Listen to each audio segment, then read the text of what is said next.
Kde je ten stoupák?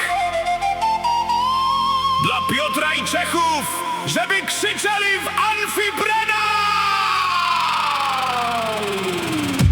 Kde je ten stoupák, kde fouká vítr, kde je ten komín vysněný ve snech, v každé chvíli připravený letět tam, jen kde to je, no kde to je. Letím, protože chci vysoko nad Vyslou, když si strníš plno krásných lidí ve štěstí. Už blízko a budu nad Lipovským, a kde je ten stoupák?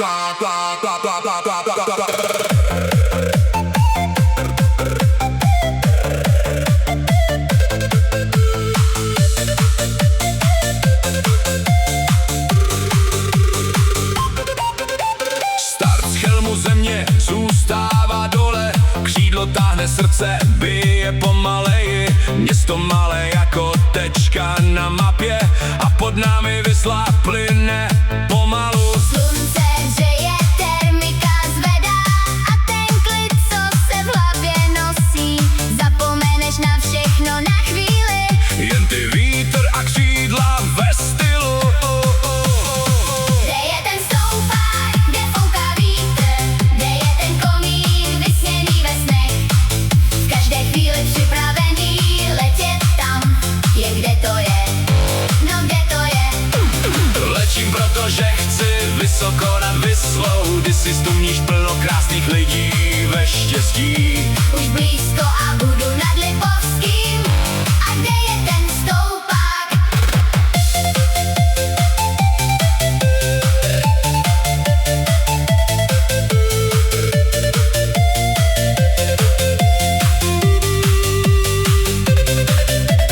Lipovský před námi další údolí, další řeka, tentokrát Brenica. Zase plno lidí opalujících se, krásných lidí, co se smíchem budí. Už skoro dom, velké kopce vidět, země volá, čas se připravit, ještě jedno kolečko, poslední dolů A přistání rovnou na svoje podvůrko. Kde je ten stoupák, kde fouká vítr, kde je ten komín vysněný ve snech, v každé chvíli připravený letět tam, jen kde to je, no kde to je.